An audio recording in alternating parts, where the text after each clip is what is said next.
आज हम बात करेंगे भारत की पहली मूवी राजा हरिश्चंद्र के बारे में। राजा हरिश्चंद्र अनुवाद राजा हरिश्चंद्र दादा साहब फाल्के द्वारा निर्देशित और निर्मित 1913 की भारतीय मूक फिल्म है। इसे अक्सर पहली पूर्ण लंबाई फिल्म भारतीय फीचर फिल्म माना जाता है। राजा हरिश्चंद्र में दत्तात्रेय दामोदर दावके, अन्ना सोलंके, भालचंद्र फाल्के और गजानन वासुदेव साने शामिल है।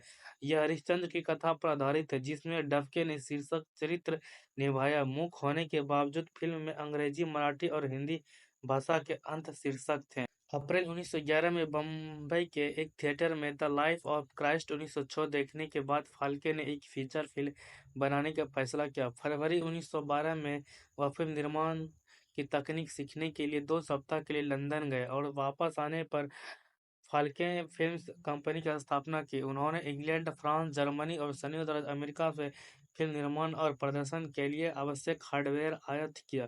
फाल्के ने अपने उद्यम के लिए निवेशकों को आकर्षित करने के लिए एक लघु फिल्म अंकुराची वध मटर के पौधे की वृद्धि की शूटिंग की। उन्होंने कलाकार और क्रू के लिए विभिन्न समाचार पत्रों में विज्ञापन प्रकाशित किए। चूंकि महिला भूमिका निभाने के लिए कोई महिला उपलब्ध नहीं थी, इसलिए पुरुष अभिनेताओं ने महिला भूमिका निभाई। फाल्के फिल्म प्रोसेसिंग के साथ साथ पटकथा, निर्देशन, उत्पादन, डिजाइन, मेकअप, फिल्म संपादन के प्रभावी थे। इस फिल्म का प्रीमियर 21 अप्रैल 1913 के बम्बई के ओलंपिया थिएटर में हुआ था और 3 मई 1913 के गिरगांव के कोरोनेशन सिनेमाटोग्राफ और वैरायटी हॉल में इसका थिएटर रिलीज हुआ था। यह व्यावसायिक रूप से सफल रही और इसने देश में फिल्म उद्योग की नींव रखी। फिल्म आंशिक रूप से खो गई है। फिल्म की केवल पहली और आखिरी reel he national film archive of India में सुरक्षित है। कुछ फिल्म इतिहासकारों का मानना है कि ये रील 1917 में फाल्के की फिल्म सत्यवादी राजा हरिश्चंद्र की रीमेक है। राजा हरिश्चंद्र की पहली पूर्ण लंबाई फिल्म भारतीय फीचर के रूप में मान्यता दिए जाने पर बहस होती रही है। कुछ फिल्म इतिहासकार दादा साहब तौरने की मूक फिल्म श्री पुंडलिक को पहली भारतीय फिल्म मानते हैं, जो 18 मई 1912 को रिलीज हुई थी। हालांकि भारत सरकार राजा हरिश्चंद्र को पहली भारतीय फीचर फिल्म के रूप में मान्यता देती है। जब जब बात बॉलीवुड फिल्मों की आती है तो लोग एक बार 1913 में आई पहली फिल्म राजा हरिश्चंद्र का जिक्र जरूर ही करते हैं। ये भारत में बनी पहली फुल लेंथ फीचर फिल्म है। इसका प्रीमियर 3 मई 1913 के तब बम्बई के कोरोनेशन सिनेमा में हुआ था। यह साइलेंट फिल्म है जिसका निर्देशन और निर्माण दादा साहब फाल्के ने किया था।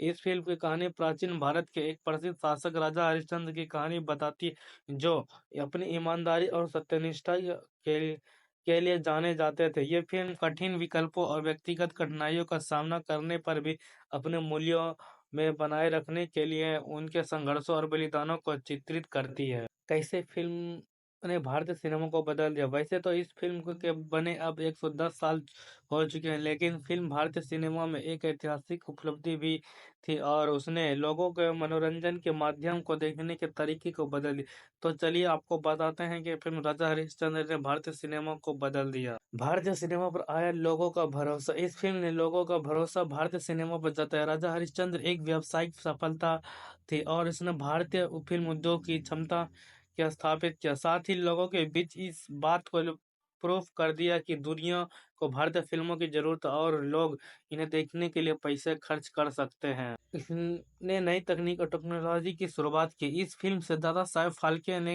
नई तकनीकों और टेक्नोलॉजी का प्रयोग किया, जैसे कि डबल एक्सपोजर और स्पेस इफेक्ट। उन्होंने ही इस फिल्म में म्यूजिक के कॉन्सेप्ट को भी पहली बार पेश किया, जो बाद में भारतीय सिनेमा की पहचान बन गई। इसने भारतीय मिथकों और किंवदंतियों को लोकप्रिय बनाया। राजा हरिश्चंद्र एक लोकप्रिय भारतीय मिथक और आधारित फिल्म थी और इसने ही दर्शक को भारतीय कहानियों और संस्कृति से परिचित कराने में मदद की। भारत के लोगों को मिला नया पैसा। राजा हरिश्चंद्र की सफलता ने कई अन्य लोगों को फिल्म उद्योग में प्रवेश करने के लिए प्रेरित किया। धीरे धीरे अभिनेताओं, तकनीशियनों और फिल्म निर्माताओं के लिए फिल्म इंडस्ट्री का नया पैसा बन गया। कुल मिलाकर कहे को राजा रिश फिल्म ने यह साबित कर दिया कि सिनेमा में नई नई तकनीकों, टेक्नोलॉजी को लाकर हाई क्वालिटी और इंगेजिंग कंटेंट बनाया जा सकता है। साथ ही नए फिल्म निर्माताओं को प्रेरित करके भारत में अच्छी क्वालिटी वाली आकर्षक